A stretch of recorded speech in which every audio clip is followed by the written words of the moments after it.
Sun sampun sampurasun. Selamat sore pemirsa Global TV Aktual.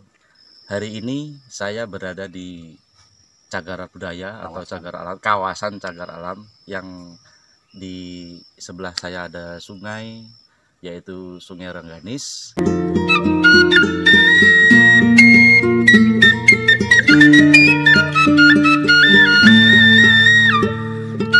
Untuk menguak lebih jelas lagi, saya akan berbincang-bincang dengan Aki, salah satu kuncen Sungai Cirengganis tersebut.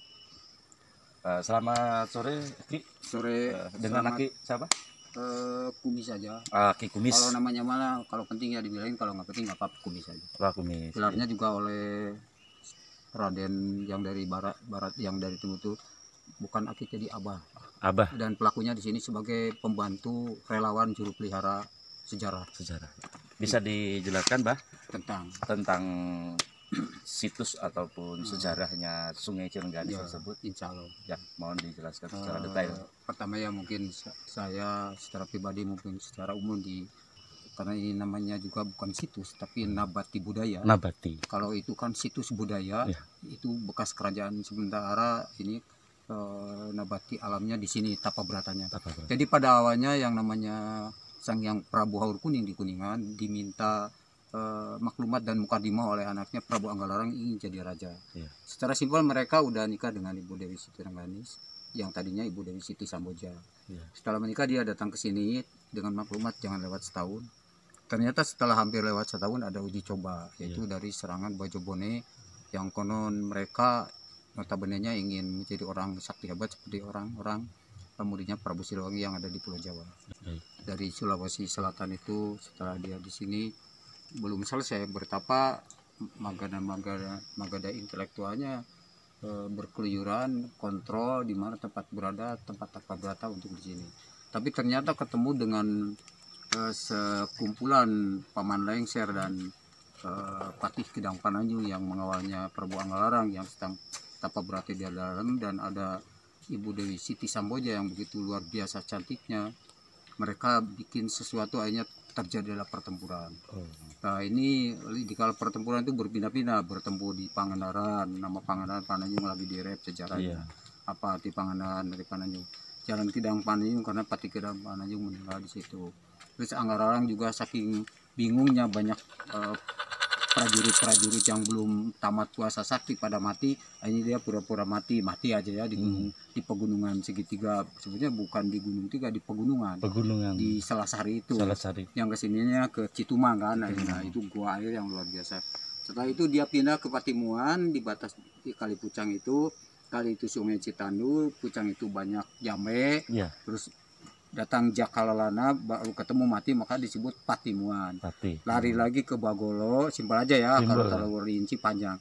Di Bagolo dia udah disepsi datangnya Raden Sabunggaling setelah Jaka itu meninggal, diprotektif dengan program atau profil menghadapi pasukan Bajo itu, maka mendirikanlah Ronggeng Sunda. Ketuk Tilu yang sekarang jadi Ronggeng Amen, Ronggeng Hebat tuh. Di sana dia pasang teratak dan tempat duduk segala macam, panggung, ya galeri-galeri sederhana zaman waktu itu. Itu dulu sebetulnya dekat Kandang Muning, dekat di Kampung Naringgu yang sekarang Karapyak. Ya, terus itu dia undang dan beri minuman pakai tuak, pakai mantra, dia kalah aja ya. Terus udah aman, udah beres. Maka si Bajobone juga mungkin tapa berata lagi atau kemana, dia pulang lagi ke sini. Maka di sini dari mulai Ibu Dewi Siti Samboja diganti dengan nama Ronggeng Ibu Dewi Siti Rengganis. Setelah dia beres aman, dia datang ke sini, jadilah ini dari dulunya Alas Kidul, Alas Laut Kidul, terus gua Alas Laut Kidul jadi gua Cirengganis. Ci itu air bahasa Sunda, Rengga itu bahasa Jawa, Nis itu manis, perjuangannya hebat. Dari sini melawat juga kemana-mana, sampai ada nama Babakan, ada nama Cikembur, nama Pananjung, nama segala macam. Bahkan nama Pananjung dulu sebelum Pangandaran, nama Pangandaran. Di dalam kabupaten nama kampung, nama kecamatan itu tersirat dari nama ini, Kersaratu, Cintaratu, Parigi itu. Parigi itu tempat kerajaan dulunya. Maka dalam presidium ada bicara yang mengatakan bahwa kabupaten akan di Pangandaran di Cijulang, nggak bisa. Karena sejarah tidak kena. Karena apa? Parigi nggak jadi, Pangandaran nggak daun ngorak, Cijulana ngalang teh jadi panorama sebagai aset dan Pangandaran juga nggak jadi aset. Ngadaun Ngora jadi tumbuh maksudnya. Parigi nggak jadi kabupaten, pasti di sana ternyata betul. Rencana kabupaten di Pangandaran di Parigi, yaitu di Cintaratu. Karena Cintaratu nama ibu, Kersaratu nama ibu.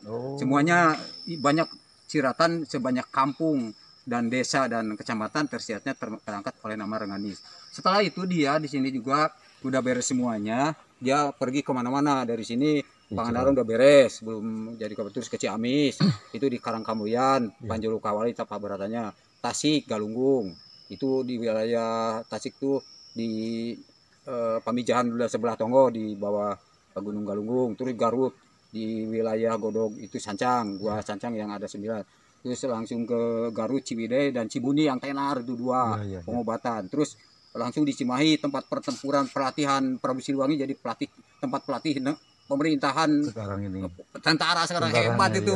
Terus ke Cianjur di Cidaun, di Sukabumi, betul tadi itu yang di dekat dibicarakan Dewi Kuanin, bagus itu, ada Sumur 7 di dekat pantai. Nyambung ya Pak ya. Ada terus sini ke wilayah sananya ke Bogor, Gunung Salak.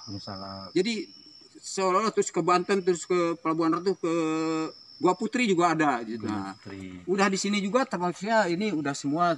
Sampai di Cirebon ada, di Majalengka, di Subang, Sumedang, Renganis, mantap. Di Bandung tadi itu udahnya, di Karawang juga ada, di Karawang.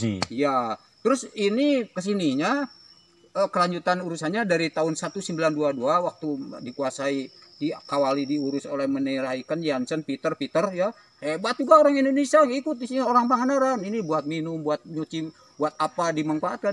Ini teh karena ini apa setelah diteliti kelanjutan daripada orang Belanda ngurus tahun 1922 tahun 1934 diurus jadi Suaka ini taman burung atau taman apa itu. Penyangganya Jati, sejarah undang-undang penyangga Jati juga udah dibuka zaman Soeharto 2008 ya. Ada yang dikomersikan oleh batas desa, kalau ini mah nggak bisa, karena Jati itu penyangga keamanan, itu dari zaman Belandanya. Terus ini penelitian dari Bandung juga cuci muka awet muda tidak bohong, bukan mitos, benar. Cuci muka awet muda ini gini, bangun tidur, jangan kumur-kumur, jangan minum, jangan cuci muka, jangan mandi, jangan seminggu sampai sore kemana, kayak kakek-kakek menyon kan. Tapi kalau bangun tidur tuh air minum, cuci muka tuh kayak satria. Apalagi ini kandungan airnya master dari Bandung. Orang ITB yang master pertama diteliti oleh humornya orang-orang ITB Pangandaran, orang-orang icalan teh botol gagal kayak saya yang neliti waktu itu, datang dari Bandung 2014, 15, 16, 17, 18,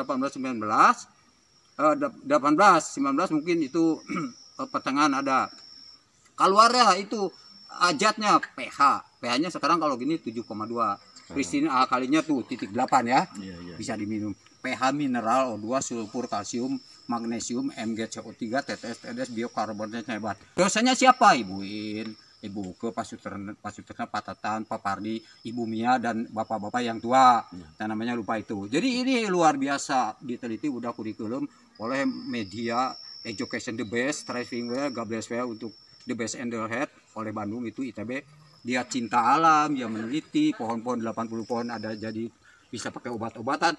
Itu bahwa di sini tenarnya Renganis di balik pemandangannya, sejuknya, orang yang sakit dilalahnya yang tidak bisa berjalan jadi berjalan, banyak saksi orang Manor juga, orang yang kena penyakit apa bisa sembuh dengan air yang gatal, yang apa kalau gigi sakit juga kumur-kumur 10 kali minum sedikit jadi dingin. Jadi banyak hal yang mistis tapi betul. Jadi kalau ada yang ngomong mitos wajar. Apa mitos dan apa fakta? Kebanyakan fakta di balik mitos. Betul. Kalau dulu belum ketemu silsilah alasan cuci muka awet muda atau apa air ajaib atau apa. Ayat-ayatnya juga ada. Jadi yang namanya tadinya tidak ada jadi ada. Kalimatnya di dalam surat At-Tariq kan sudah terangkum sedunia. Innahu ala rodmi laqadir, karena dia selalu laya masuk ilal mutahharun.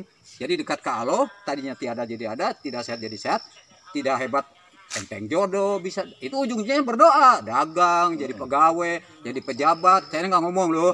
Siapa yang kesini ngomong kan? Ayo yang jantan kubu, ayo jantan sama, jantan bupati, jantan begitu. Yang datang ke sini. Yang kesini jadi ada yang religi, ada yang reaksi, termasuk saudara saya itu datang tuh di kamera dulu sebentar.